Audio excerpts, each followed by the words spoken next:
time. So I'm not going to take too much time. I want to spend a couple of minutes talking about how we got here, and then I'll introduce all of our speakers in the order that they will be presenting. As Hazel mentioned, the critical perspective, which was recently published in Politics and Gender, is titled Feminists Reclaiming Citizenship Through Protests in Africa. And what it tries to do is really excavate the work that feminist protests have and are doing in Africa. The essays and introduction is currently ungated, so please spread the word. And I'd like to say thank you as well to the Politics and Gender editor, Mona Lena Crook, for supporting us all the way through. So it's been a delight for me personally to work with Rama and Alice, and to say a massive thank you to Alice for bringing us all together. As we note in the introduction to the critical perspectives, we were motivated to start a conversation about the often excluded accounts of recent protests in Africa. We start from the core assumption that Africa is an important site of knowledge making and praxis about feminist struggle through protest, historically and contemporarily. So what you'll find is that the pieces in this critical perspectives try to capture key moments on the African continent that help us understand the material implications of newer modes of political participation, building social movements, and ultimately contestations about achieving justice. I think I can say for Alice and myself that we are inspired by this work and the feminists whose work this special forum only tried to capture. But you're not here to listen to me, so I want to introduce some of the fantastic contributors. Most of them are here, but not all of them could be. The first speaker who you will hear through a short video input is Liv Tonanson, who with Samia Al-Naga wrote on the Sudanese case. Liv is a political scientist and current director of the Center on Law and Social Transformation, as well as a senior researcher at the Christian Michelsen Institute in Norway. She has a PhD from University of Bergen and has taught and worked extensively in the MENA region in the Sudan and United States. Her most recent publications, as well as research, really focused on themes such as women and peace building, sexual and reproductive rights, and health. To give you a snapshot of the Sudanese case, please go ahead. Right. Sorry? Go ahead, sorry. Okay. And working on issues around women's political and economic empowerment. And our second speaker will be Rose Ndegri, who with two co-authors contributes to the Cameroonian case. Rose is a Cameroonian scholar, activist, historian, and social scientist, as well as an assistant professor at York University in Canada. Her research focuses on gender and politics in Africa and the Black diasporas in both colonial and post-colonial contexts, with a particular focus on Black women's mobilizations in the Cameroonian and European context. She contributes to Black feminist studies in a multidisciplinary and transnational perspective and through publication in several academic journals. She is also a co-founder of the Afrofeminist collective Sorti in Lyon and the Association Femmes Actantes and the Consortium Cameroonian Feminist Coordination. Welcome, Rose. Our second speaker will be Awino Okech, who contributes to the Kenyan case. She's a reader in political sociology at SOAS, University of London, where she teaches in the Department of Politics and International Studies.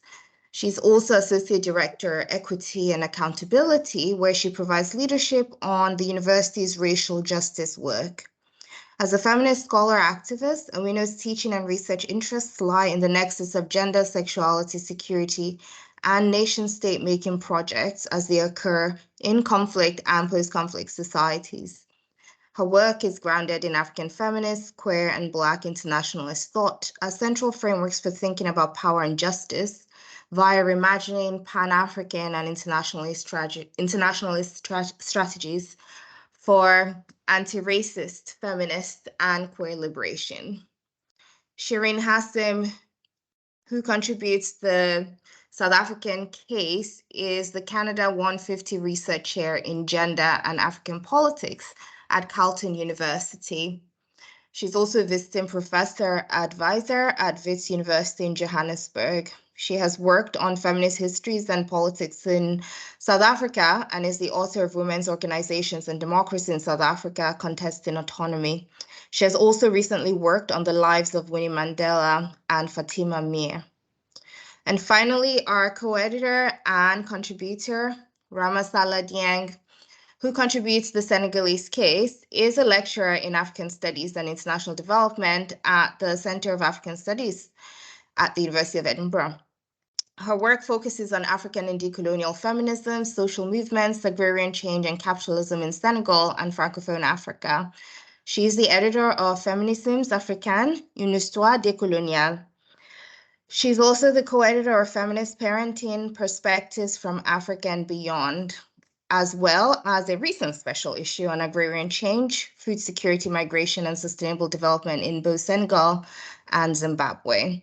She is currently part of the team working on the UK Development Studies race audit. So now you know who all our speakers are. I'll pass over to Rama to cue in the contribution from Liv, if that's all right. Yes, thank you. Share my screen.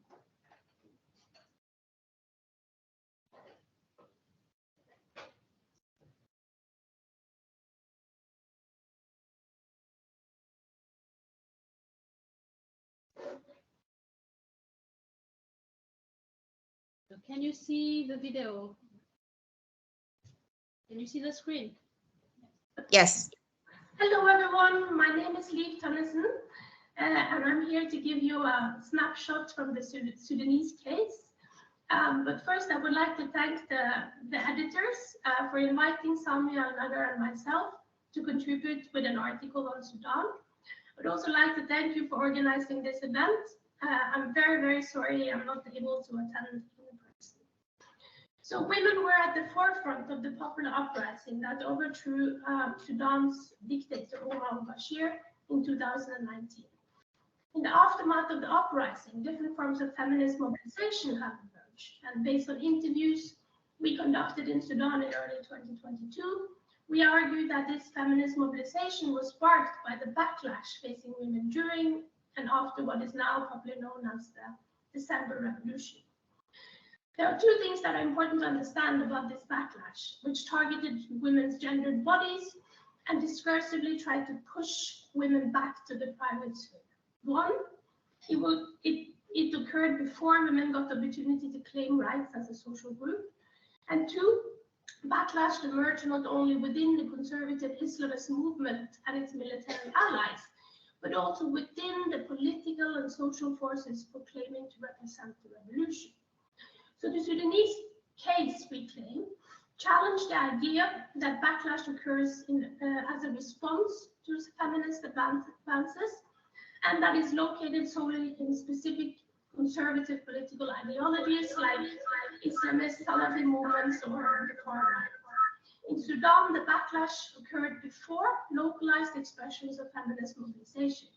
As such, it is the backlash that mobilized young women, young feminists into action. So the use of the label feminist is significant because feminism was labeled as Western imperialism and against Sharia law by the al-Bashir regime, but also because the older or historic women's movement in Sudan has rejected using the term. So although women, and especially young women, were sidelined from formal politics, they found spaces online and offline to organize away from established political parties and social movements, including the older generation of women's rights activists. So what we are seeing now is a wave of new feminist groups, not only in the capital Khartoum, but across the country. And this new wave of feminist mobilization critiques the older mainstream women's movement, like the Sudan Women's Union, which was and continues to be composed of mainly Arab Muslim elites in Khartoum. In addition to catering to a very limited demographic, its approach did not challenge the status quo of preserving religion and culture. which younger feminists claim embedded within the patriarchal logic that strips the movement of its transformative potential. So by paying attention to the emergence of new feminist mobilization, Sudan also reveals the ways in which the older women's movement too have been implicated in the patriarchal logic of governance. Okay, so thank you so much for the attention and good luck with the seminar.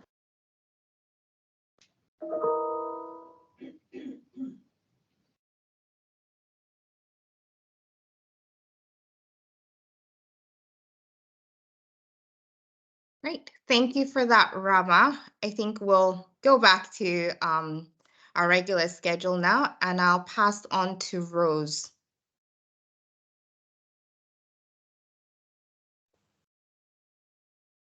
Hello, can you hear me? Yes. Yes. I'm trying to see how to share my screen. I have your slides already. You have my slide? Yes. Okay. Can you see Rose's slides? Those are Yes. mine. Yes. Okay. Could I ask you, Rama, if you could make that bigger so that's... Yes. Could you make it so maybe a that it runs? slideshow? Yes. There we go. Thanks. Is it normal that I don't see my slide? You don't see it? I think I see it from your computer. I think we will be fine. I guess it's okay. Before starting, please let me take 1 minute to thank my students attending this seminar and also the editors of the special issue of Politics and Gender. So I want to thank my students of African Feminist and Afro-Feminist Politics class who have enabled me to take part in this, at this seminar by accepting to switch our today regular class session to attending the seminar. So let me shout out to these wonderful young women, Aliyah, Lana, Denisha, Viola, Iman, and Mylis, who are there. So thank you again. I hope you will learn a lot about African feminists today. And I want also to thank the editor for allowing us, me and my fellow Cameroonian feminist activists, to contribute to this important special issue and for the organization of this seminar launching the issue. So to start about Justice for Mirabel, what I can say is that Justice for Mirabel is more than a slogan. It's the clarion call of Rama, I think you can switch the slide to the introduction. Yeah, thank you.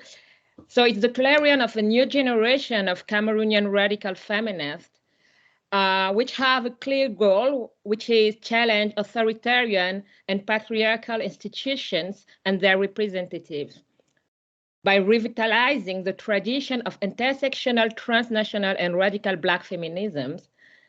This tradition has its roots in the history of mobilizations of Cameroonian women and more globally African women against institutions and practice of colonial modernity since at least the beginning of the 20th century.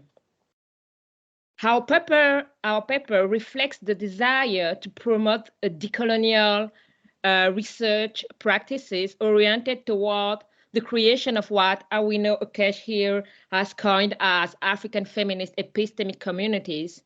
For us, this community is based on a feminist epistemology and praxis that gathers scholars and feminist activists living in Cameroon and in the diaspora in a transnational and non-hierarchical partnership. So let me give you a brief background information about Mirabel. And Justice for Mirabel. Justice for Mirabel shows a strong indignation following the death of Mirabel Lingom on September 6, 2021.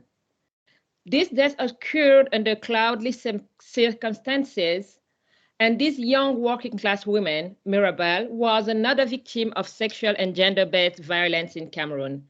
She lost her life after several weeks of cyber harassment, threats, and rape.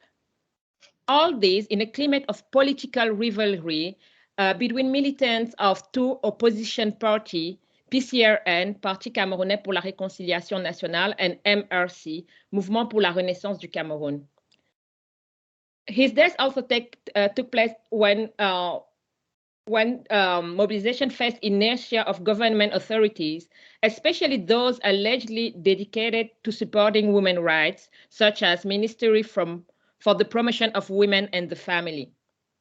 In this respect, analyzing Mirabel Lingon's case sheds light on the classist and patriarchal political machinations at stake in Cameroon, while also reawakening a radical and intersectional Cameroonian feminist tradition. So we will see 2 points briefly today. The first point about justice for Mirabel as highlighting a patriarchal, classist, and political machination.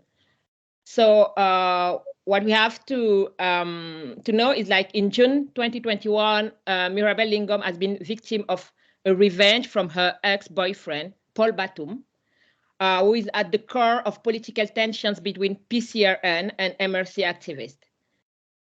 Batum, to divert attention away from a sex tape case involving 2 of his friends a couple of days before, with the support of 2 other friends of the same party, the PCRN, he fraudulently identified Mirabel in a sex tape involving Paul Chuta, a male public figure, a whistleblower, journalist allegedly close to MRC. So Batum published Mirabel pictures on social media and falsely claimed that she was Chuta's lover and victim of abuse. This action leads to Mirabel's cyber harassment on social media and rape. And justifying why he chose Mirabel to his friend, he said that he chose her because she was orphaned from a poor family and that she will never be able to publicly deny this claim or defend herself because she was not very active on social media. But Mirabel refused to be silent and started to advocate for herself. She published a denial of her presence in the released sex tape and filing complaints against her ex-boyfriend as well as the person who raped her. She also spoke about her experience via broadcast media and politicized her the treatment of sexual and gender-based violence in Cameroon through her own experience. Mirabel challenged fellow citizens, public authorities, and public figures claiming to defend women's rights on their silence. She attributed lack of interest in defending her to her subaltern status. Few days after her last apparition on a TV broadcast, Mirabel, who was threatened, died in troubling circumstances. Her death caused a chain of reaction in the Cameroonian feminist space that led to the return of a radical and transnational African feminist tradition. In this last part, we're going to see what we can say is that the protestation took place within a social political context where Cameroonian authorities severely repressed protest activities. And in this context, Cameroonian activists, feminist activists, Atem and Maven, here we have 2 pseudonyms, I don't know if you'd say that in English, of fellow activists who organized a sitting in front of the Ministry of the Promotion of Women and Family. They sought to challenge the patriarchal authoritarian regime and democratic logics of the institution that hinder the concrete advancement of right. In their demonstration, the activists demand justice for Mirabel and denounce the government's hesitation in addressing sexual and gender-based violence in Cameroon. They challenge the authority by chanting slogans such as Justice pour Mirabel, stop aux violences faites aux femmes et aux filles, meaning justice for Mirabel, stop to the violence, sexual and gender violence experienced by women and girls. By demonstrating in front of this minister, Atem and Maven stepped away from the status quo and showed a radical act of love. And touched and concerned for the safety of the 2 activists, some Cameroonian feminists in the diaspora, primarily in France, and me reached out to Atem to Atsem and Maven via social media. Our goal was to determine how we can support them effectively and develop a common agenda. We want to harness the symbolic, economic, and social resources and privileges we have acquired due our own position for locally driven emancipatory collective action. Like other contemporary African social and feminist movements, social media have thus allowed us to connect, to develop strategy of resistance and relay critical discourse. To strengthen our organization, we decided to create the Cameroonian Feminist Coordination, which is a Cameroonian feminist platform. And our first collective transnational action was to conduct a digital campaign against sexual and gender-based violence, consisting of visual of various social media outlets containing pictures and messages from ordinary Cameroonians, as well as feminist activists and African feminist and Afro-feminist public figure in diaspora. To conclude, Mirabel Cas confirmed that women's bodies constitute political arena in which power struggles are reproduced, as stated by Rama Saladieng, present here, when she analyzed Adji Sarr case in Senegal. Thank you. Thank you so much, Rose, for introducing us to that sort of transnational dimension of contemporary feminist protests and historicizing it as well. I'm going to pass on now to Awino to introduce her example. Thanks. Thank you. Thank you so much, Tony. And thanks again to the editors of this Critical Perspectives, Tony, Alice, and Rama, both for the labor in putting this together, but also for the initial invitation. I think it's a bit difficult to follow Rose, who has offered quite an eloquent theorization of the work. So I'm going to sound rather surfacey, but what I really hope to do with what I share in relation to the article is really speak to you about why I chose the approach that I did and what I was hoping to surface in relation to the idea of protests in looking at Kenya. First, I'm Kenyan, so I sort of have a very fairly intimate understanding of some of the histories of feminist and women's rights organizing, having participated in some of them directly and engaged with some of the actors that I write about. One of the things that interests me around thinking about the idea of protests is often related to the imaginaries that the idea of protest hold, which means that often people think about protests largely in relation to direct action, so the mobilization that happens in the streets, and less in relation to the idea of protest as resistance. And however that form of resistance takes place, we can then expand how we think about the notion of protest. In this piece, I seek to do two things at the same time. The first is to sort of recover, recenter the long histories of engagement by women's rights activists and feminist movements to remind us that we do come from a legacy of activism. We do come from a legacy of people pushing in various ways to advance some of the things that we take as given today, some of the reversals that we are seeking to sort of safeguard or work against being taken away from us. The importance of that legacy is critical in an environment in which there's consistent erasure on multiple fronts by those who seek to ensure that feminist labor is unrecognized or deemed as an elitist project that has got no merit or no resonance with the vast majority of the population, but also sometimes with a sort of fair critique that often arises from contemporary feminists around particular strategies and tactics that feminist movements before us might have taken, and what we know today about the limitations of those strategies and tactics. I think to recognize the limitations of strategies and tactics does not mean the erasure of previous action. And I think we need to be able to hold these two things together, recognize that work happened, even as we critique some of the ways in which those actions were taken. Consequently, in laying greater attention to this history, I seek to lift up, by interrogating the notion of protest, how we might think about the mobilizations that happened around the 2010 constitution or the current Kenyan constitution.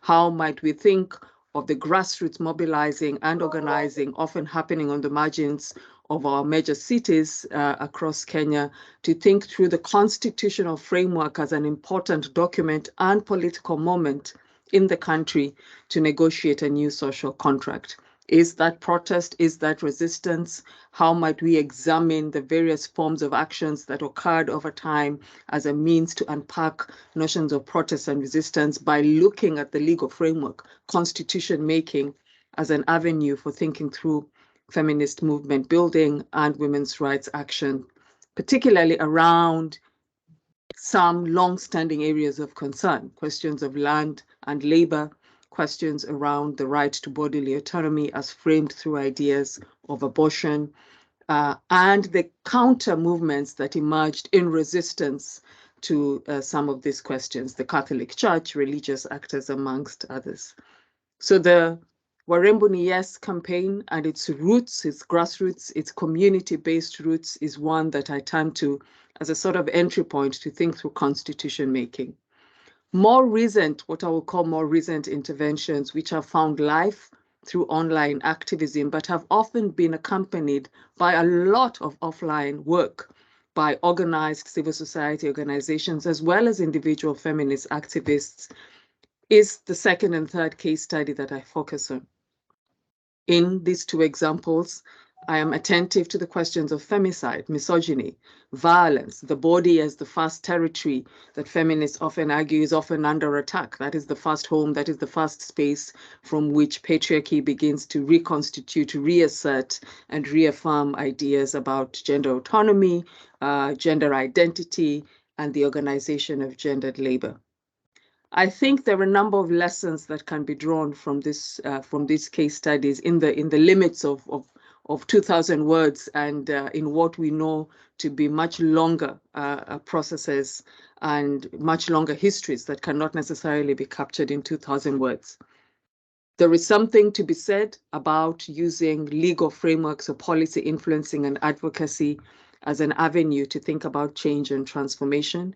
There are lessons to be learned about the opportunities and limits attendant in that approach. How far can the policy-making realm take us in terms of advancing or transforming gender relations, particularly when we are not the holders of power, when we are not the ones determining the resourcing or sitting at the site of power. The second in connection to that is to interrogate to some extent the place of the pursuit of carceral approaches to thinking about change and transformation. I think while that is an underdeveloped idea in the paper, it is definitely one that a lot of feminist activists today are calling upon us to think about in much more expansive ways. When we think about justice, when we think about freedom, what forms might those take without necessarily thinking through the legal framework as the avenue around which to explore some of these opportunities. The third, I believe, is an opportunity for discursive development of feminist ideas. I think that as a scholar, I'm always quite interested in what some of these very difficult moments are difficult for people who are affected, difficult for those who are no longer with us because their lives have been taken away, difficult for us as human beings who are recognizing that our very existence is seen as a challenge and a threat to society. That within these difficult moments, there have often always emerged spaces for feminist activists and feminist thinkers to reframe the debates, to reassert feminist discourses within the public domain. And even where counter resistances occur, where ideas around toxic feminists or the reemergence of feminism, even though that is losing currency nowadays around feminism as a Western idea, it is in those moments where the discourses around feminism really gain a lot of traction. They allow us to recenter feminist thinking, analysis, and theoretical frameworks. It allows us to expand the constituencies that we engage with around feminist movement buildings, but much more importantly, it allows us to anchor power as a central framework for understanding how our societies are structured and the ways in which to think about change and transformation by being attentive to how power circulates both within our movements, but also within our societies. Thank you, Tony. Thank you so much, Awino. So I got from that resistance, very important, limits, but also recentering. And I would again really urge folks who are in this meeting to go and have a read through those really pithy pieces, but I think very, very powerful ones as well. And now I will pass on to Shireen. Over to you, Shireen. Thank you very much, Tony. Thank you, Rama and Alice, and fellow contributors for a really interesting opportunity. And I'm just going to apologize in advance for the possible noise from outside. There's roadworks happening right outside my apartment, and it's very hard to, yeah, so hopefully you can hear me. I'm glad actually to be following on from Awino because she laid some of the groundwork that I think is actually similar to where I'm coming from in terms of writing about South Africa. South African women's struggles have been narrated in a very particular way, I think globally, as a kind of a success story, you know, a movement where you had a successful mobilization followed by demobilization and loss. And while there were indeed considerable number of losses for women's movements in the period after 1994, when certain kinds of closures took place around the notion of very limited representative democracy. I want in this paper to do some of what Awino is also talking about, which is to recognize that change is not a continuous process, that there's not necessarily one past that, you know, comes into power, but that there's several strands within women's movements, and when a more conservative or middle of the road liberal feminism takes over, it doesn't mean that other histories and trajectories of resistance are completely written out. So what I want to talk about is the hope and that comes out of forms of protest that to some extent were really only possible because there was a liberal democracy protecting freedom of speech. And so even under the difficult conditions, certain voices suddenly could be heard. So we could start, if we could start the slideshow, Rama, I would be grateful. Thank you. So, you know, against the narrative then of loss and demobilization, I want to point to this particular moment of hope that I think is exemplary of a certain break that happened in the celebratory narrative about South African democracy for women, a break in the narrative that women were the big winners. Now we can please keep to the first slide. So this is, I want to talk about a particular protest in 2016, in August 2016, which officially in South Africa is Women's Month. This was a protest led by 4 young Black feminists who stood up in the great hall where the election results in 2016 were being announced on national television by the president, right? So he was taking center stage. That was sorry, Ram, I'll tell you when to switch if you don't mind. This protest was being televised live across the country with millions of viewers.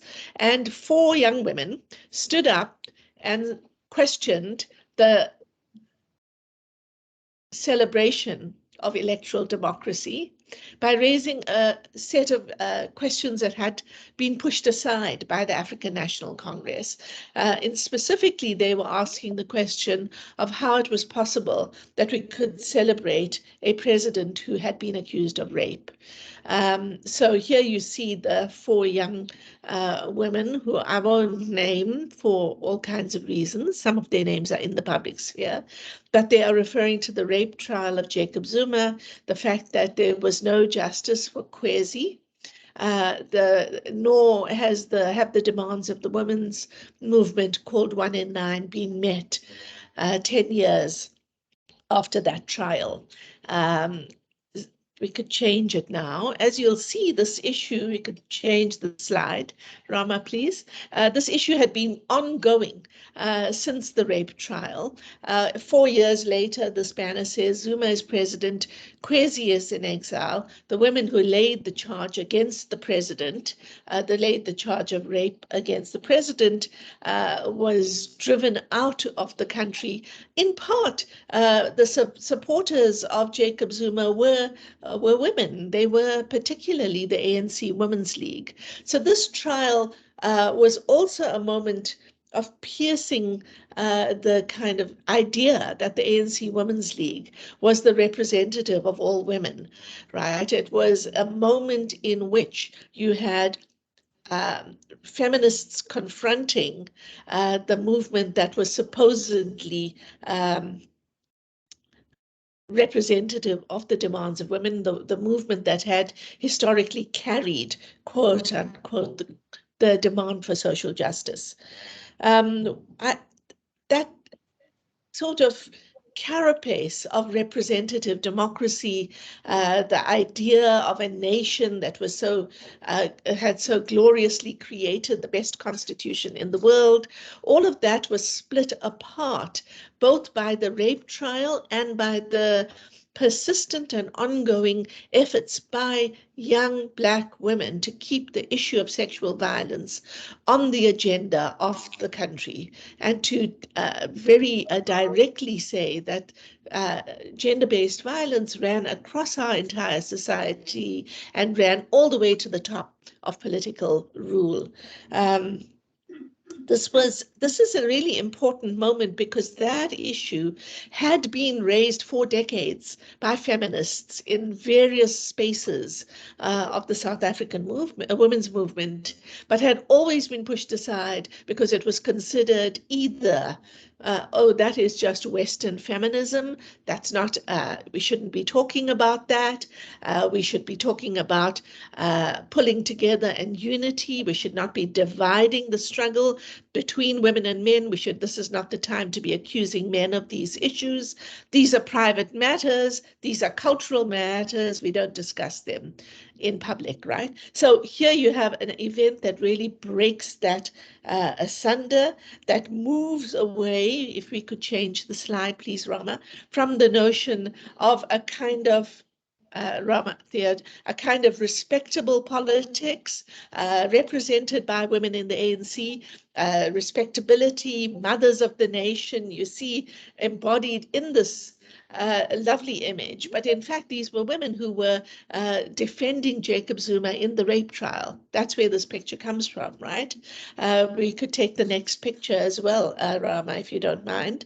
A moment in which women were pitted against women over what the notion of women's emancipation was to be, and the recognition by organizations like 1 in 9 that we had to start talking about women's sexuality, about violent men and toxic masculinities. And that had to be put on the table almost against the gatekeepers, right? The gatekeepers being women inside the ANC itself.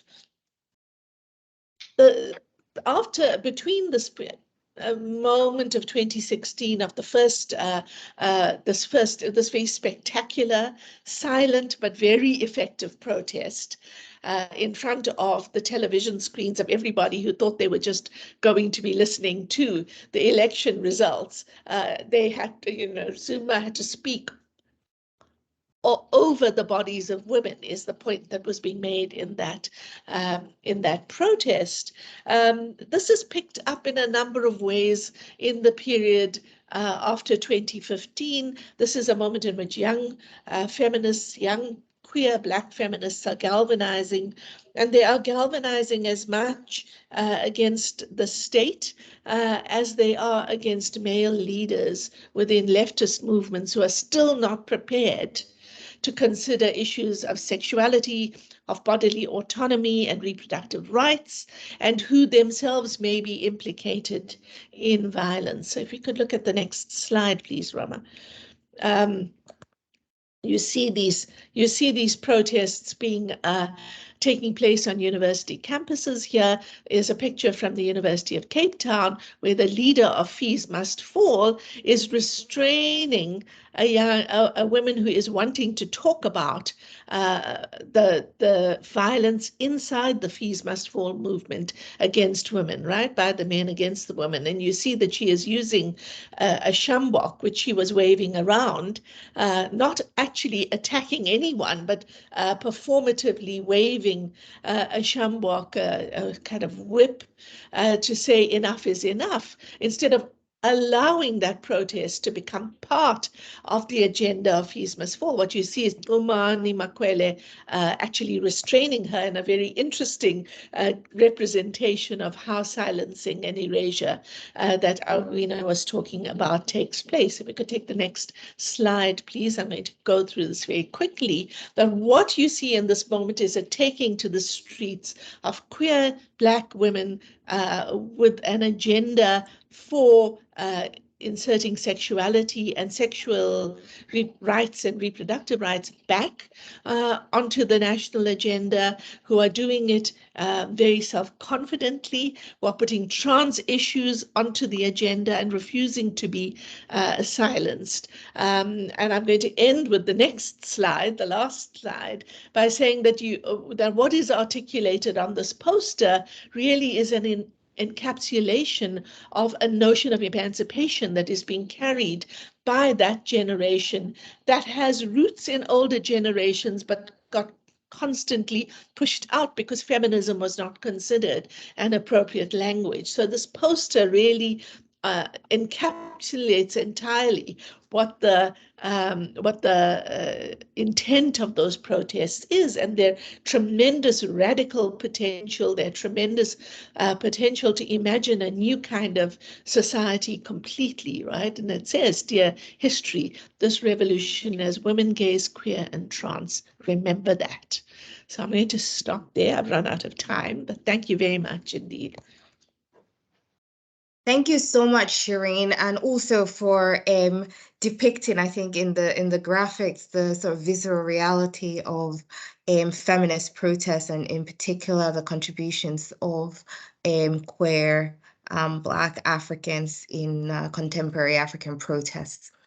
And last but certainly not the least is Rama, who contributed the Senegalese case, but is also the sort of linchpin for our group here.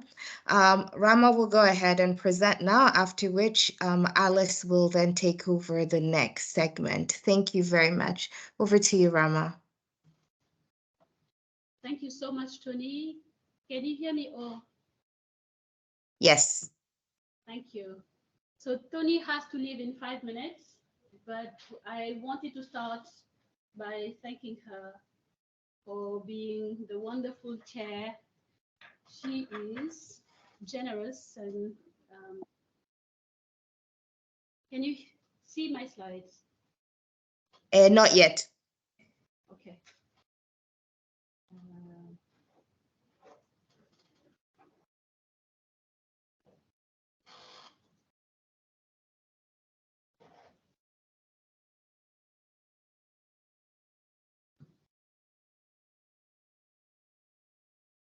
Can you see it now? I think it's coming up. We can see your screen, but there it is. Okay.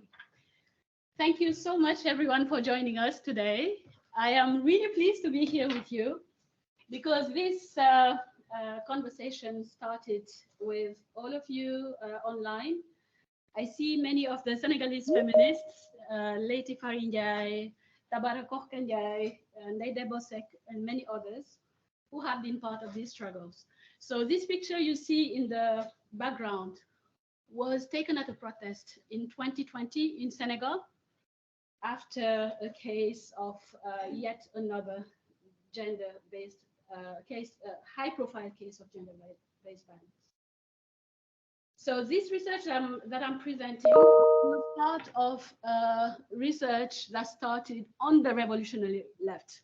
So I was not intending to do research on feminist protests, but on the revolutionary left in Senegal. Then I realized that what is depicted currently as state violence, backlash against feminists, is nothing new.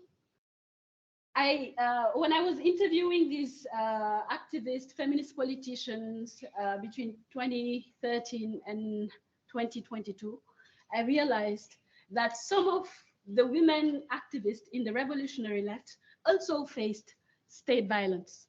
So I took my feminist lens on again, and I was like, why is that nobody is talking about Eugénie Rokhaya, who is now late? She died last year.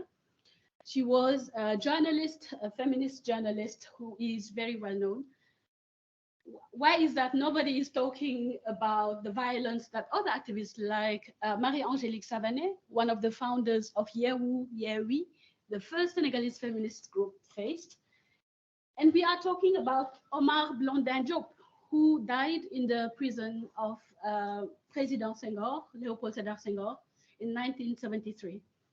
It's not that we are comparing cases whose death is worth remembering or not, but I was stunned to realize that even in death, we tend to remember and celebrate the men rather than the women or feminist activists. So I took the long view to interrogate activists from Yewi Yewi, Marie-Angélique Savané, and many others in that group. I also interviewed a very prominent feminist women's rights group in Senegal. You'll see that I make a distinction between feminism and women's rights activism, because it is a divide that exists in Senegal. When you see a movement such as Yewi Yewi, which means to liberate oneself in order to liberate others, they were really radical from the beginning. They were targeting abortion rights. They were targeting anti-capitalism, citizenships for all, the right for full parental rights for women. You realize that in 2020, when I traveled in Senegal, I needed an authorization from my husband in order for my daughter to travel. So that's 2020. So this is 1984, and these women were already fighting for that right. I had at the same time a conversation with the president of Sigil Jigéen, a very prominent feminist women's rights group, and her discourse was really at odds with what I heard from Marie-Angélique. She was against LGBTQI rights, sexual rights, pleasure. She didn't want to talk about pleasure. So that was a very eventful dialogue that I had with her, because we were really, we didn't agree at all on anything. And taking this view allows me to share with you what I noticed in those interviews, that these two women you see here, Eugénie Rokhaya and Marie-Angélique Savané, who are the only ones that I know of, were jailed, were victims of violence, were beaten, sometimes in front of their families, and even Eugénie Rokhaya aborted while in prison.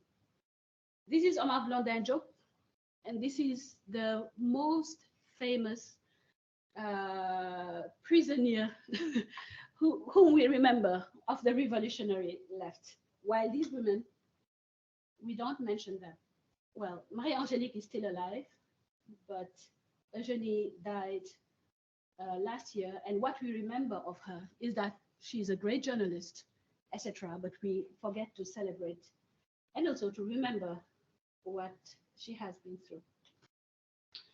So now I want to share with you a video because it would be long to present to you the protests that took place in 2020, the march in 2021 in Senegal.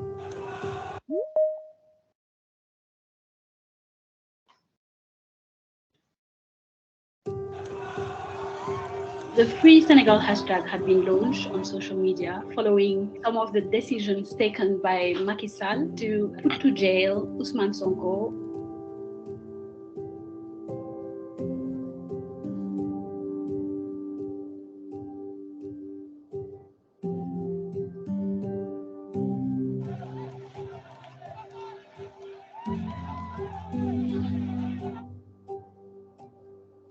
We need to recognize how women's bodies have been used, have been a battlefield for political motives.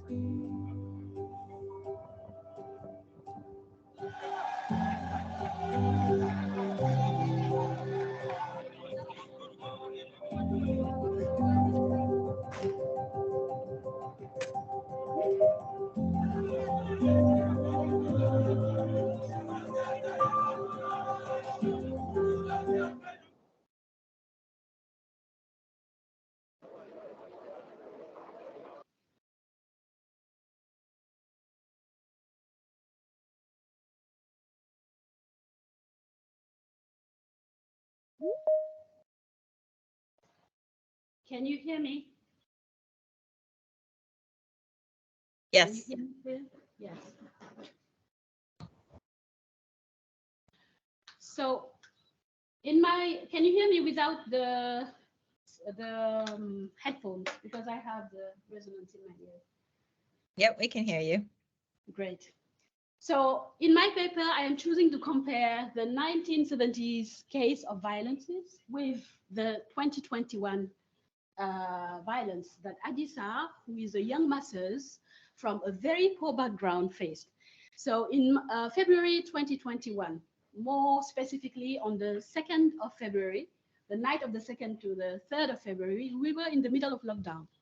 And Ousmane Sonko, who is one of the most prominent political opponents in our country, went to a salon to get a massage, despite the lockdown and the interdiction to go out.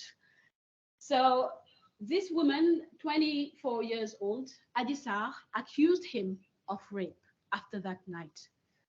And she said in the interviews and encounters with the police that that happened many times, but because she was working in that salon, very poor, didn't have the means to talk back, she couldn't speak up. Ousmane Sonko denies everything. He said that it is a political machination because she is presented as the next president of Senegal. She has all the chances. She presents himself as an anti-imperialist leader who is against France's interests, etc. So on the 3rd of March, 1 month after the accusation, the police tried to imprison Ousmane Sonko. And on his way to respond to the judge, Ousmane Sonko, before going to respond to the judge, Ousmane Sonko called on his supporters to tell them this is history in the making. If you let them put me to jail, you know what might happen. We know all of the case of Omar Blondin-Diop. We know how it ended. So you need to resist, take to the streets and defend me. And that's what the young Senegalese people did. They went out, targeted all the supermarkets and everything representing the French interests. So Auchan, all these shops were attacked, but also buses, you know, public goods. And in those 5 days, 14 young people died. So now, what I'm arguing in my paper is that in order to understand the intersectional dimension of protests in Senegal currently, you need to analyze gender, class, but also generation. All the young people who died were below 25. Adji Sarr is below 25. Eugénie, when she was arrested, was in her 20s. Marie-Angélique Savané and she's not alone. It's a group of 16 people who created Yewi Yewi. They were in their 20s, 30s. And all of them were victims to the state. Adji Sarr, Ousmane Sonko is a prominent politician. He was elected in the same year as he was accused, in December of that year, December 2021. He was elected as the mayor of one of the big cities in Senegal, Ziguinchor. So while Adji Sarr is forced to live in fear and hiding, Ousmane Sonko has been elected. So no consequences for him. Young feminists, there was a hashtag which was Free Senegal, that the young people who went and took out to the street rallied behind. And the feminists reinvented that hashtag and said, in order to free Senegal, you need to free Adji Sarr first. You can't just trust the oppressor and not give a chance to the alleged victim. And can you imagine what that did to all the potential victims, or to all the victims of rape or gender-based violence in Senegal? Do you think they will speak up after this case? So beyond that case, all the young feminists went out, and finally in January 2023, this year, the judge decided that Ousmane Sonko will face trial and will be judged. There will be a fair trial for this case, which his supporters don't believe, but the feminists have been calling for that. And they are calling for an open trial, live streamed, so that we all know, actually, the feminists all know that the cases of rape do exist, and Ousmane Sonko cannot get away with it.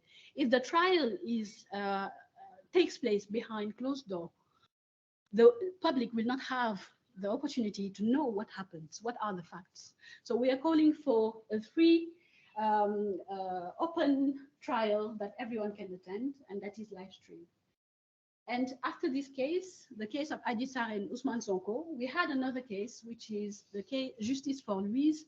So this was an opportunity. It was a turning point for young feminist activism in Senegal.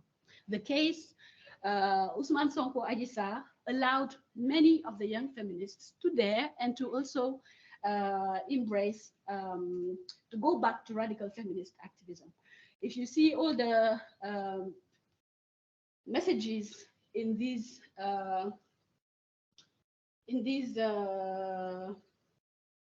placards, they say sudul won jigen feminist do am.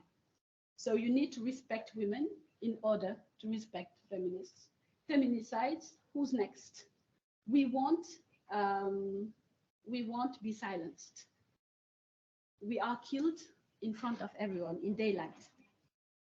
So I am arguing that the March 2022 events were a catalyst for returning to radical feminist activists. During these protests, all the feminists, like Marie-Angélique Savané of the Yewi Yewi, the 1970s, came to the street and joined the young feminist activists. And those feminist activists use social media as a powerful tool, because in a context when they are facing violence for just speaking up on social media, even on social media, they're using it to organize themselves as transnational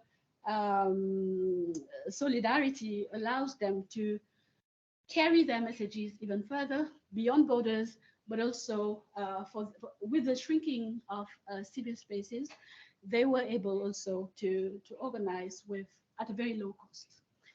So this is a message I had, that in order to understand the dynamics of feminist protests in Senegal, it can be useful to take the long view and understand what were yesteryear revendications, protests, what were the registers of protests, and how are the young feminist activists reviving those protests. And as Awino said, they stand on the shoulders of giants. I shot the picture, the heads of all of the feminists, but you will see that all of them are from different generations. It's not only young feminists on this picture defending Adissar and then Justice for Louise. So thank you.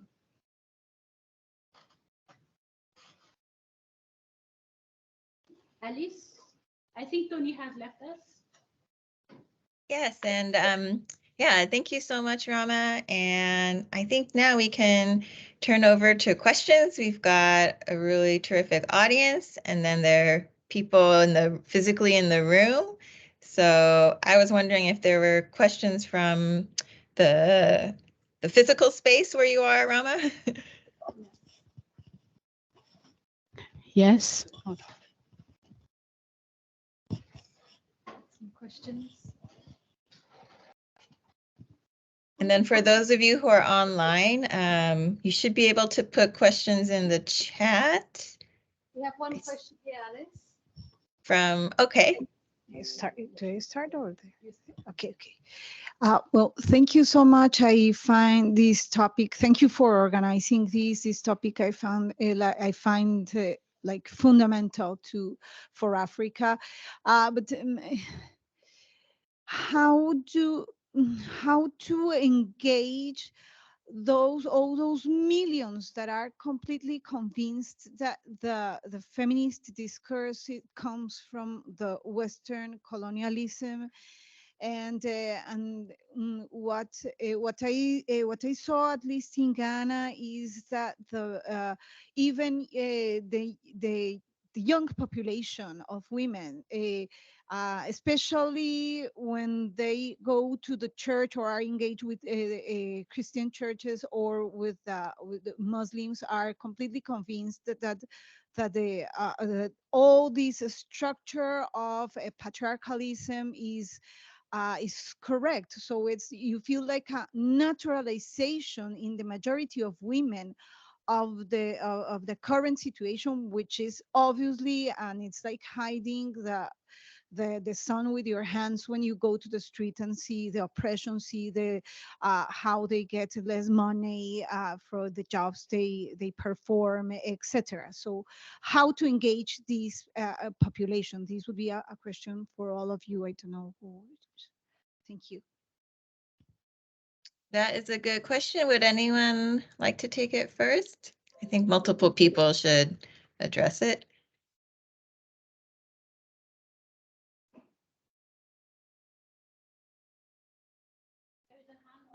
I could start.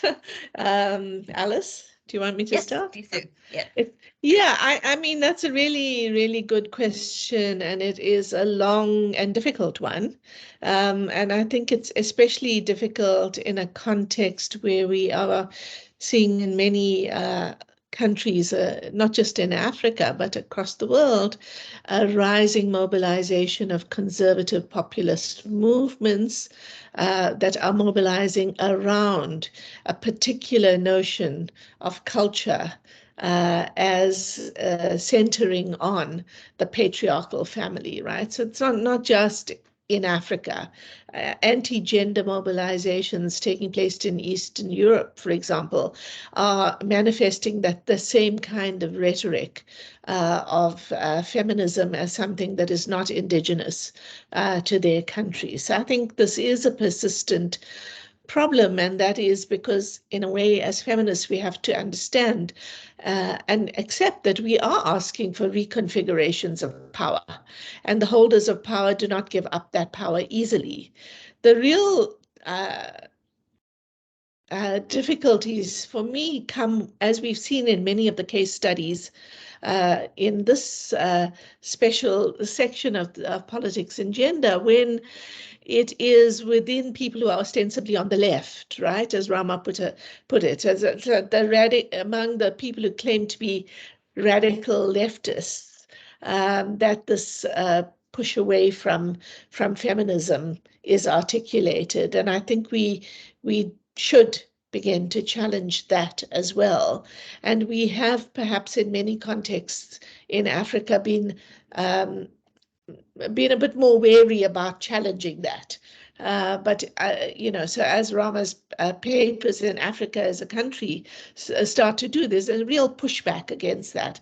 I think in Rhodes Must Fall movement and Peace Must Fall, you saw young feminists beginning to push against that narrative. So I don't think it's going to go away soon. I think, how we convince people is going to be context specific, but we are always going to face that question. I don't know that we're going to get to a point where that doesn't matter. In the arsenal of attempts to legitimize African feminism, the big one is to say, well, it's not part of African culture. But the more that African women begin to speak up and show how actually it is rooted in a long, long, long history of challenge, the more we will start to push open the discourse. Thank you. Would any others like to add to that? I can go. Yeah, I think what I'm gonna say will just push forward what Shane has already said about, like, we really need to actually, as an historian, I think we have like kind of two steps we have to engage with simultaneously is keep pushing against all this narrative, but also trying to build in our practices, in our class, practices and teach our students what other perspective we can have on Africa, on African feminism. Like, for example, when people say in Cameroon that radical feminism is something coming from the West, when you know that women from Anlou in northwest Cameroon was more radical than, for example, I forgot the name of the women from East European who are manifesting like half naked. And in Anlou, women were manifesting naked and they showed their vagina when they were really, really upset. And this kind of mobilization was totally framed in the culture, right? And we have culture who authorized, who were like women anger was totally taken in account in this kind of society, and women anger was really feared.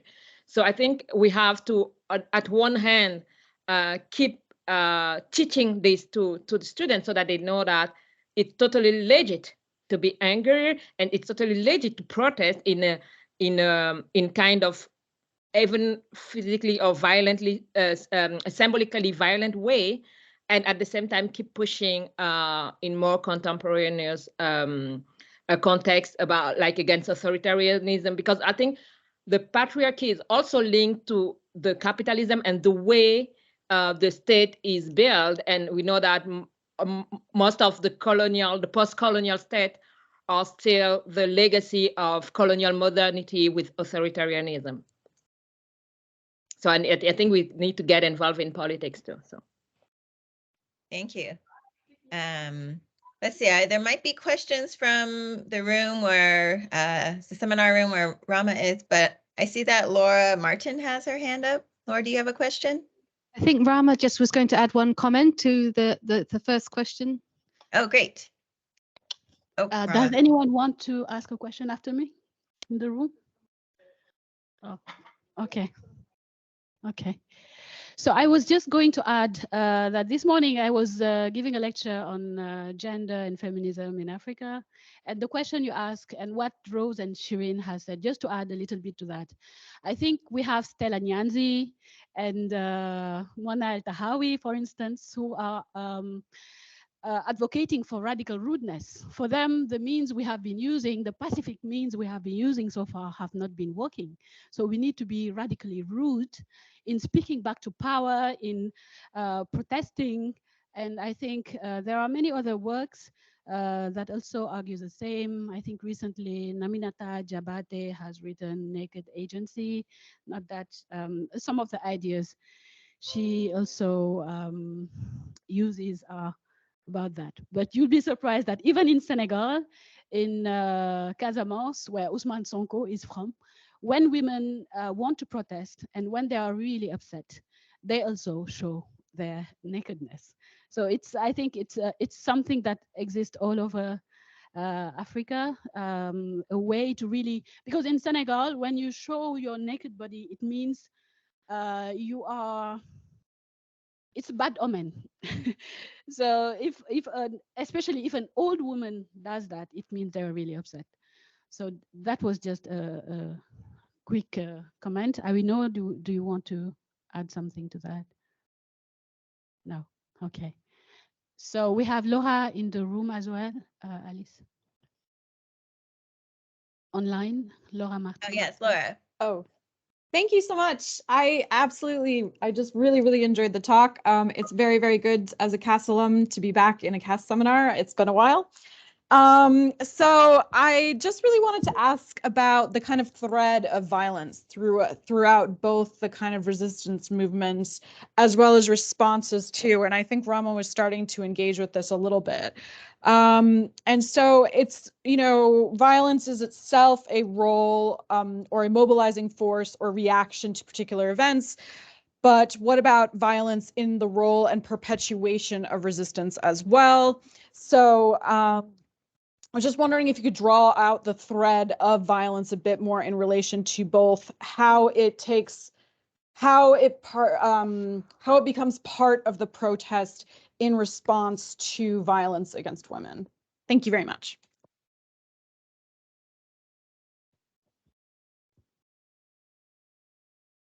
Yeah, I think all of our cases illustrated violence in multiple ways.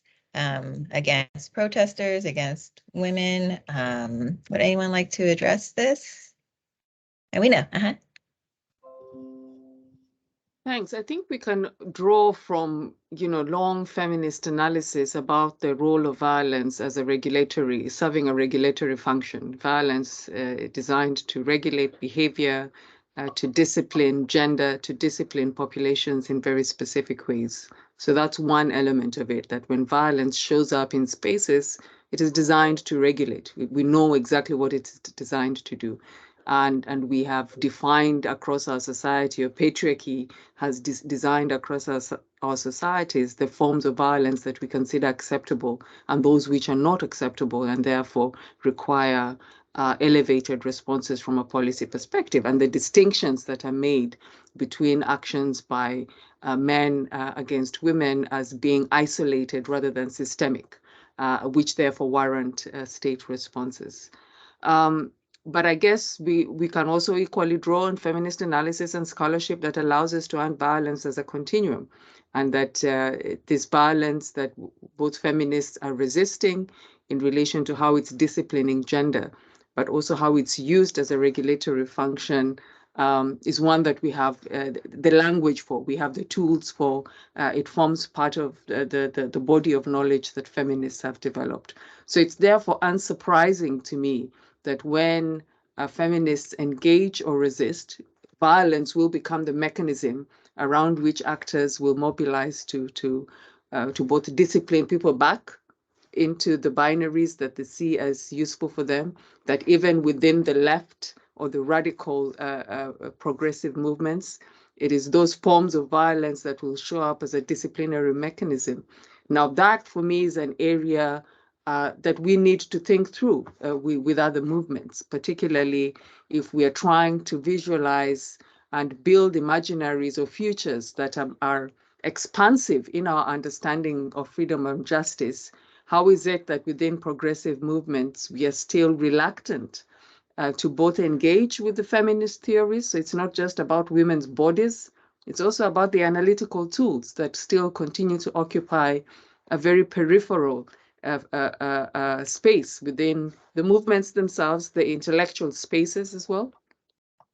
And so what's that resistance about? What does change and freedom look like if you're seen to hijack the struggle, if you're bringing in feminist analysis, if you're asking for a much more expansive mode of understanding the world? That, for me, is the space that is more interesting to me than trying to carry everyone along in relation to folks who still need to expand and understand how patriarchy is showing up both in relation to religion, culture, and beginning to arrive at their own space of activism. So here I'm responding to the first question about what do we do about the masses who still think this is how it is to be African. I think it's important to do that work, right? And there are people who do that work. But our political project should not be held hostage to bringing those people along, right? Let's continue that work, but also continue to drive the political project forward. Good. Rama, any questions from people who you can see in the room? Any question?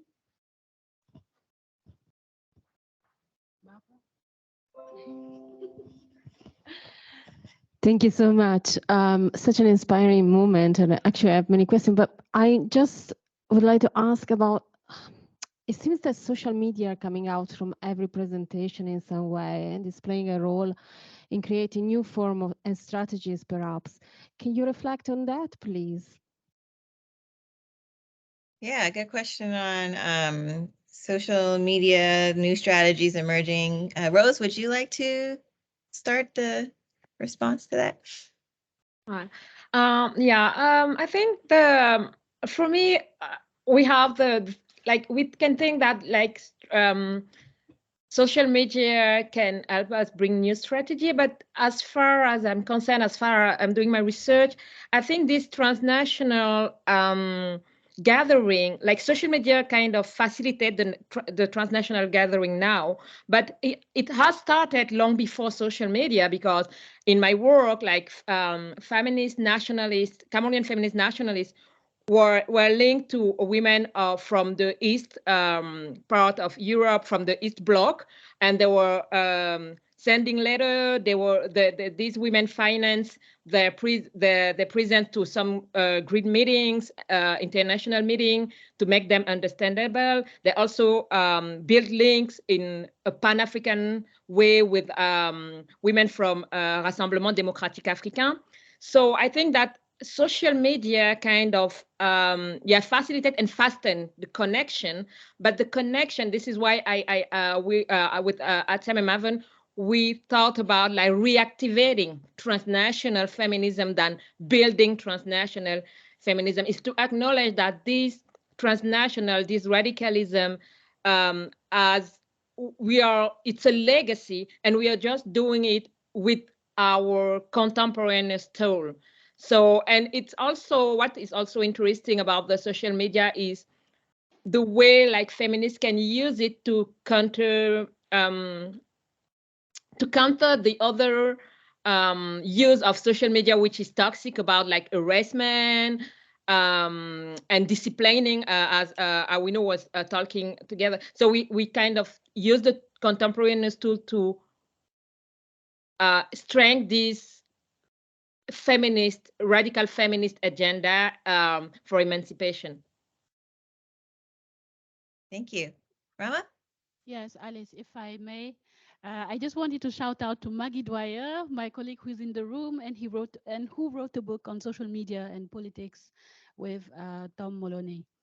But just to bounce back on what Rose just said, certainly social media is facilitating a lot in, organizing a counter response to anti-gender backlash, but also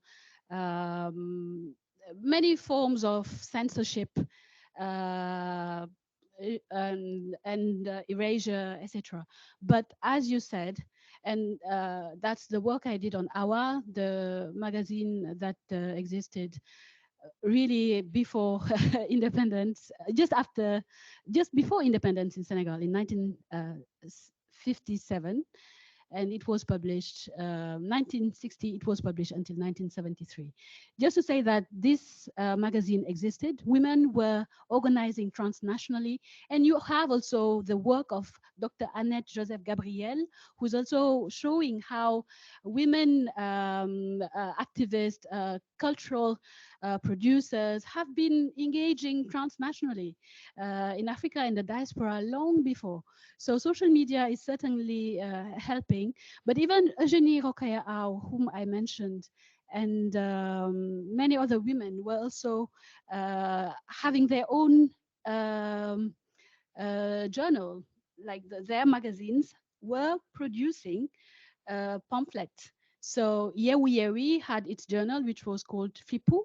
So they were organizing because they understood, and as Feminist Africa reminds us as well, they understood that writing and publishing is also a means to really further thought, but also link thought to practice, critical practice.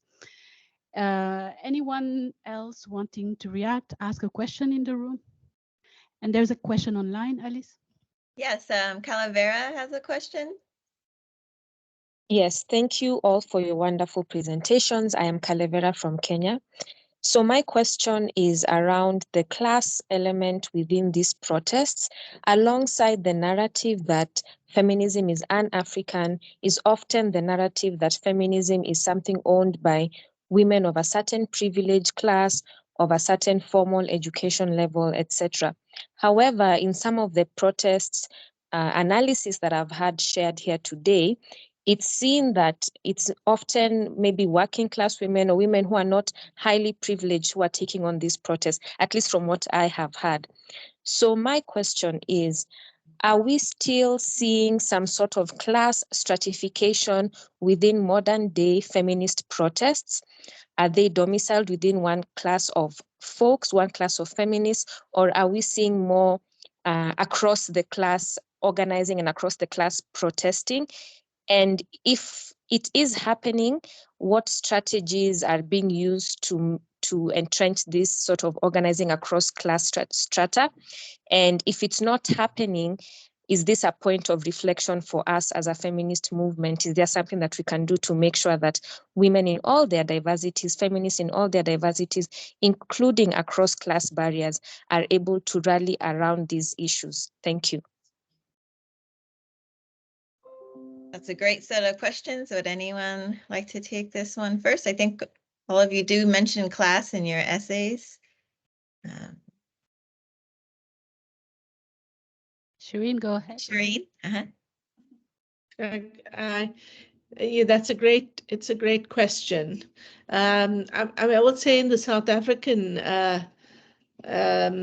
context that mobilization against sexual harassment is really deeply rooted in the working class, actually taken up within there was a long set of struggles by women in working in factories, for example, wanting unions to take up sexual assault and sexual harassment that was happening in the workplace, right? Body searches, supervisors demanding sex for jobs, demanding sex to keep jobs, sex for increased pay, but also among activists in the union movement who became union leaders or shop stewards and then went to meetings after work, having to go home only to be sometimes beaten up by their husbands because they didn't come home in time to cook the meals and the food. So, you know, there's a strong rootedness in working class women's struggles with the violence that is the capitalist workplace intersecting with patriarchal notions of women's place. You know, so to me, reading it from the South African context very much came from that experience, the experience of capitalism itself and the violence of divided families and of dare I say it, kind of models of masculinity under capitalism that didn't really work for Black male workers. I don't think of it in the South African case as an elitist issue because it cuts across. Clearly, there are different processes of silencing that worked in middle-class families that have to do with perhaps being able to hide violence because of the social conditions in which you live and certain notions of respectability, but violence inside of Black working class families was well known, and the fact that it couldn't be taken up is a complicated matter that has to do with disciplining, the use of political disciplining of women's radical demands. Thank you. Awina, would you like to also respond? Yes, I wanted to say that I think I would not necessarily argue that we are seeing a lot more community organizing or organizing that draws significantly from the working class vis-a-vis the elite of the society, particularly where feminist and women's rights work is concerned on the African continent. And I say this for two reasons. One, we cannot run away from the impact of the NGO industrial complex and how that has therefore shaped what it means to think about change making and organizing. And that attracts a particular crowd of people that has a particular kind of impact, negative or positive, on the terrain. And that means, therefore, that there's the city centricity of some of the work, the kinds of people who are drawn into some of these spaces, the kinds of tactics that are seen as more legible and useful to report to donors around, will always, therefore, render that kind of work slightly elite in form, shape, and circulate the same kinds of actors. You go to this workshop, this conference, you're always going to be encountering the same kind of people, and it's a particular kind of language of policy advocacy, etc. It does its work. I am not saying that it is, I'm not in the school that says that is useless work. It does what it does for a specific reason. It has its limits. I think on the other end of that is the kind of longer, laborious work that Shireen is hinting at from the South African context, which has to be attentive to the histories of those contexts, right? Where labor organizing has been strong, where community organizing is the way in which the idea of changing, influencing, and pushing back against various forms of issues was the way of organizing, then you see a lot more of that. But that's long-term work. It does not necessarily have the kind of visibility that it would the NGO-related work. It is interested more in building community. It's more invested in shifting structure in a very different way. It's not the kind of work that attracts a lot of money, but it's the kind of work that builds community. It's the kind of work that all of these organizations eventually fall back on, whether you're thinking about COVID-19 or whether you're thinking about any humanitarian crisis. It is those infrastructures of community building that people will eventually resort to because they have existed with or without donor funding. And that, I think, is where some attention needs to be paid to. When people throw or bandy the word feminist movement building, it's that kind of long-term work that is likely to lead us to much more sustained, meaningful, radical imaginations than the shorter-term interventions that are driven by NGOs. Should we aspire to a space in which the sort of class divides do not exist or shape how we think about movement building? Absolutely, but that aspiration means destroying capitalism, right? because the fact that you and I or me and somebody else are differently located is a fact of our reality at the moment. And if we are seeking towards that aspiration of dismantling class or class-based organizing, or the way in which it shows up without us realizing sometimes in our organizing, then that's the larger project of engaging with capitalism and its manifestations across different movements.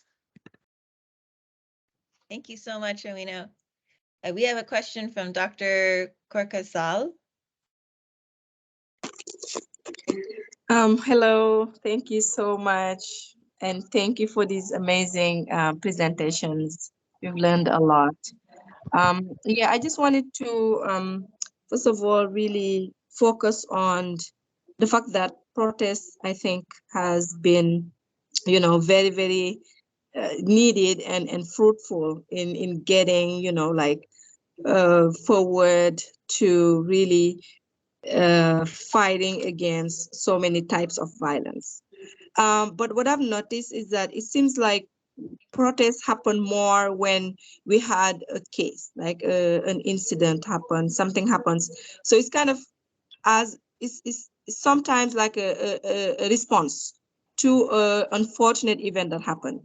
So I'm curious about, what you all think about protest itself as a preventive, tool that kind of, help us also not even get to that incident. Like, in other words, could we really like rethink or rework protests, or even like use our methods, other method, to make sure that, we are also preventing some of these cases to happen? I hope that's clear, but like, that's just listening to you all, I've been thinking about that. Like, is it as a response to violence, or can it be also preventive? Thank you so much.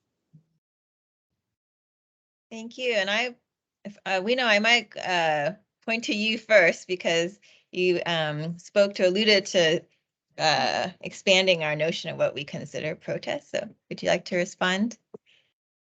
Yeah, I want to respond, and I want to go back. I want to go to South Africa, where I spent some time, but also I was during the Zuma trial. And so, and I'm a bit of a glass half full kind of person at this point of the day, which is that when you think about prevention and what were some of the outcomes of that Zuma trial, one of the things that emerged from that process was the idea of not being able to use somebody's sexual history as a basis for determining or making arguments about whether a rape occurred or not. That was a very tangible, very specific thing that came out of the Zuma trial that I would argue feeds into the idea of prevention, right? The case happened the way it happened, the outcome happened the way it happened, but there was some legal precedence that was set there that has been absolutely useful, I believe, to South African jurisprudence. And I think that, so therefore, when we see the protests that occur on the basis, on reacting to a particular issue, I think there's lots that comes out of those reactions that end up feeding into the broader public and shaping responses in future. Thank you. Rose? Yes, to add to what I want to say, I think protest as prevention tool, it's really depend on context. Like, I'm thinking about locating myself in Cameroonian context, which is really authoritarian regime, where you cannot, like, any protest is repressed, right? And like, for example, one of the moments where we can do this, we can have this protest as preventing tool is during this specific day, like, for example, African Women Day.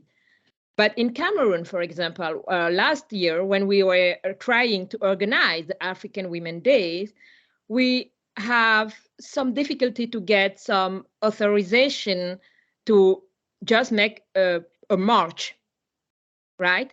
And when we organized the march with the CFC, we were targeted, and we knew that we have to strategize to not respond back to all the target, because if we respond and there is a problem, state will not protect us. State will let things degenerate so that they can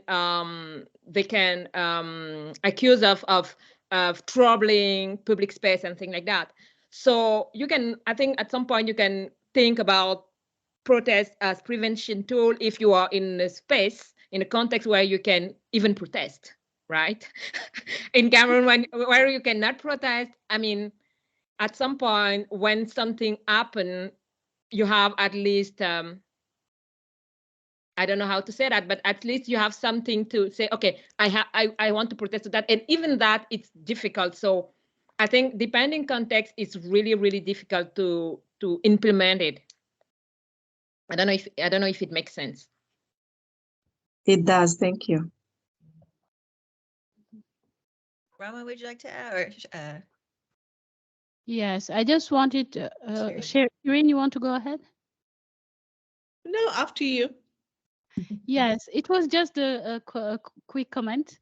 So just to recognize that there are also forms of organizing without protesting that exist.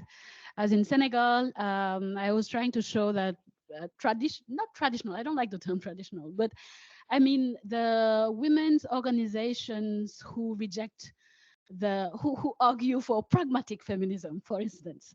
They are interested in gaining economic rights, parental rights for women, etc. These type of rights. So they think you can mobilize without troubling the status quo, because they are still very much embedded within femocratic forms of policy engagement. They want to change laws. They want to transform the way policy making is done, for instance. So they will be more leaning toward what Amina Mama described as femocracy. But at the same time, they are doing the deep work. They are, even if they don't, they will reject some type of current feminist protests that young Senegalese radical feminists are using.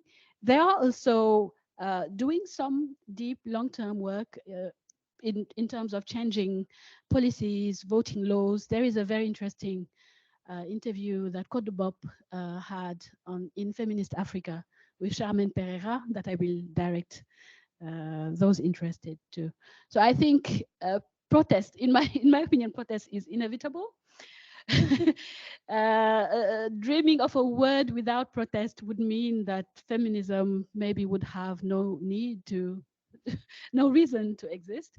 But I think we need to renegotiate the social contracts that we have, and protest is one of the most potent ways to say the forms of engagement, participatory engagement that you're proposing to us do not work for us. So we will engage on our own terms. And I think that's what feminist protests are about. Shireen?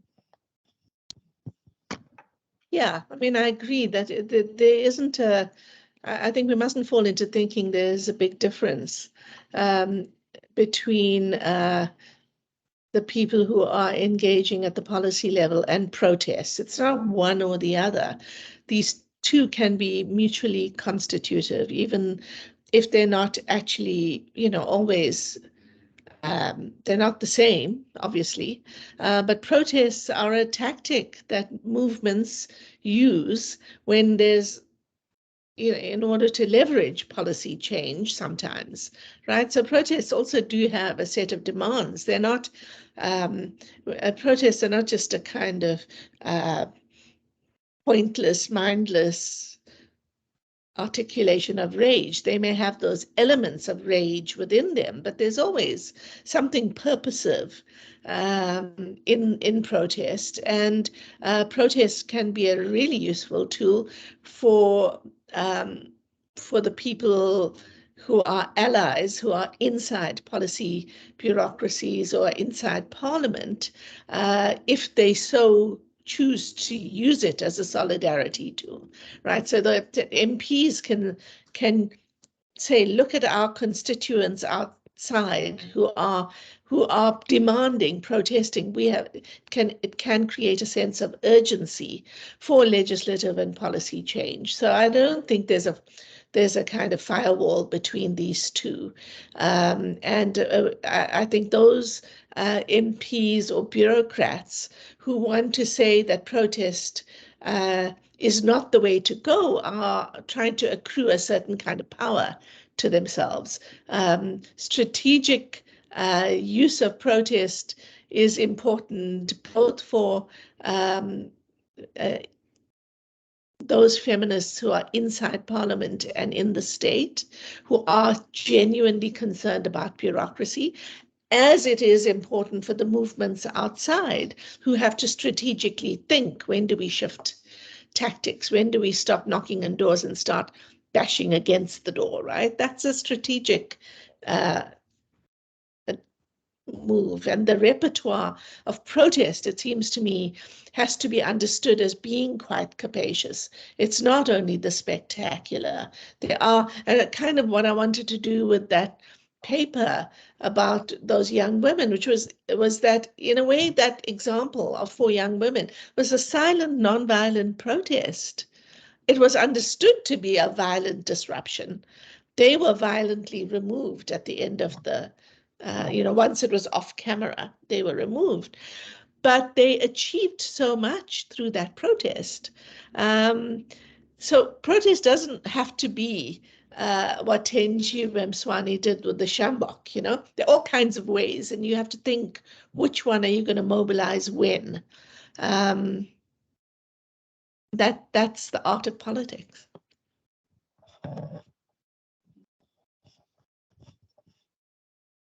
Oh, sorry, I think I was muted.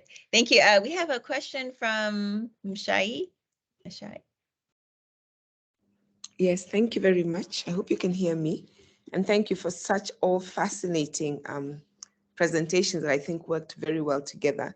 I put a couple of comments in the chat, just so I'm going to say this just as a shortly, but the idea of protest as resistance is making me think in so many different ways. So thank you, Awino. And what you've just said also about the importance of not just the product, what is the cause that people are coming around, but also what is happening.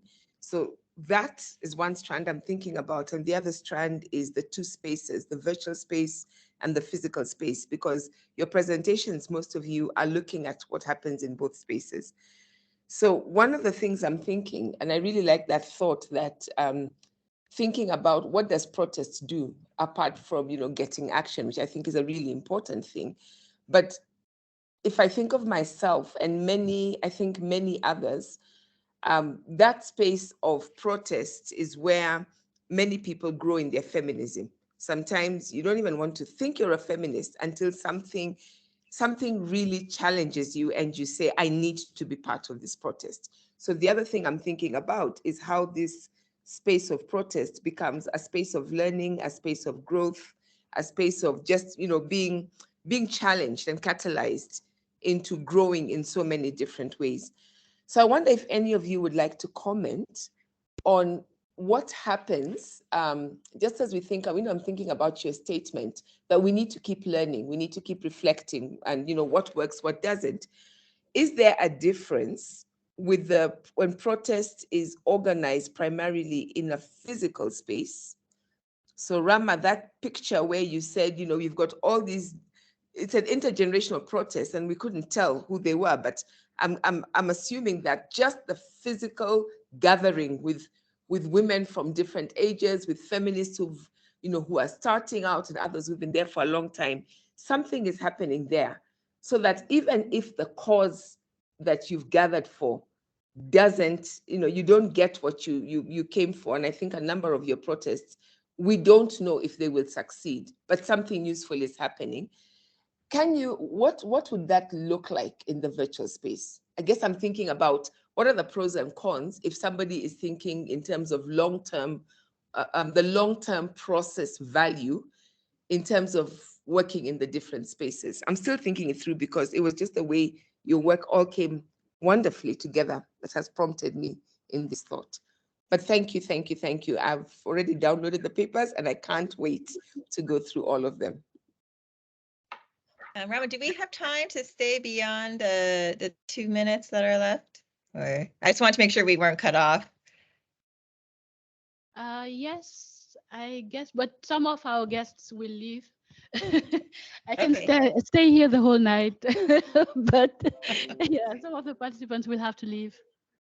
Yes, yeah, and everybody should rest. But I think, Owina, would you like to? I think we have, we can have 5 more minutes and we can roll. Yes. Yes.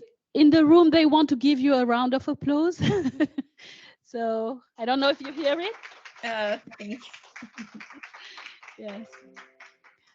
Thank you so much. Yes. Thank you so much. So Mshai, thank you so much, sister, for your question and comment. I am thinking of Rose and the protest that the Cameroonian feminists do online every Friday in Black. So I think it's really powerful. I'll let you, Rose, if you want to respond. Yeah, actually, the thing is, I'm kind of in many, let's say, civil social organization and political organization. So the Friday in Black is not like really linked to the feminism, any feminist organization, even if I'm totally embodied as a feminist, as Cameroonian feminist. It's more a political manifestation of the fact that we cannot go outside and protest in Cameroon without being enjailed or even killed. So you have this organization, Stand Up for Cameroon, which gathers some political party and civil society organization, which decided in 2016 to organize this Friday in Black session. Like every Friday, we wear black and we post it on social media to express our disagreement with the authority and with government. And yeah, sometimes during, like, for example, March 8th, they have these slogan of not going to the show, the official show, and just wear black. Like they are asking all Cameroonian women to wear black. So yeah, it's really like finding the way to protest in another way, finding the good repertoire you can show up, but also being safe from state repression.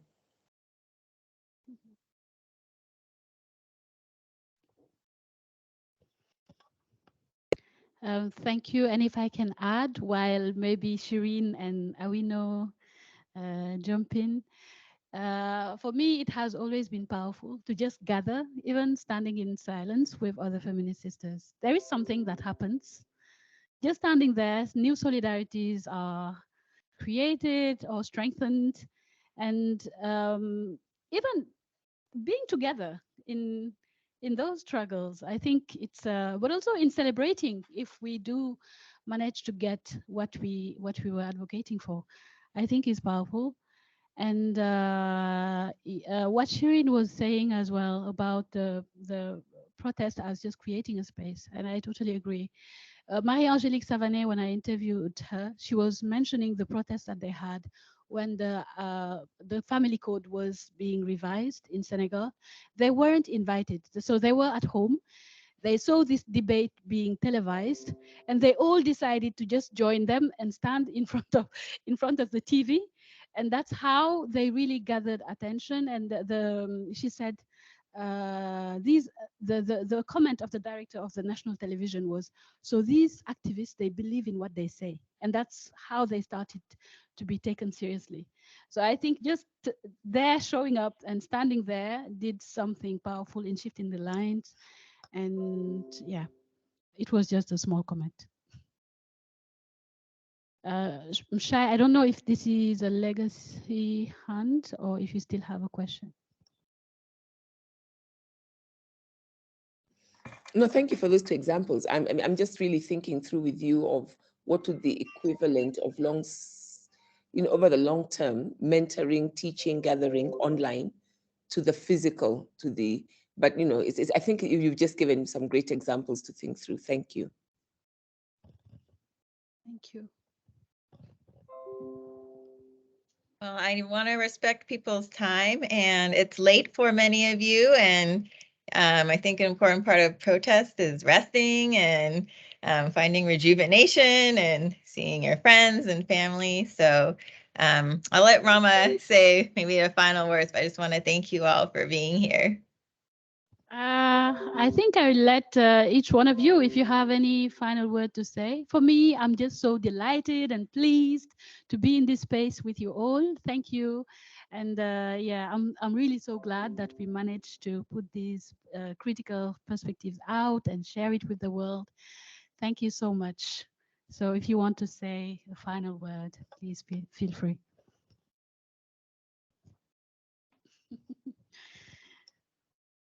You see the Kenyan pragmatism.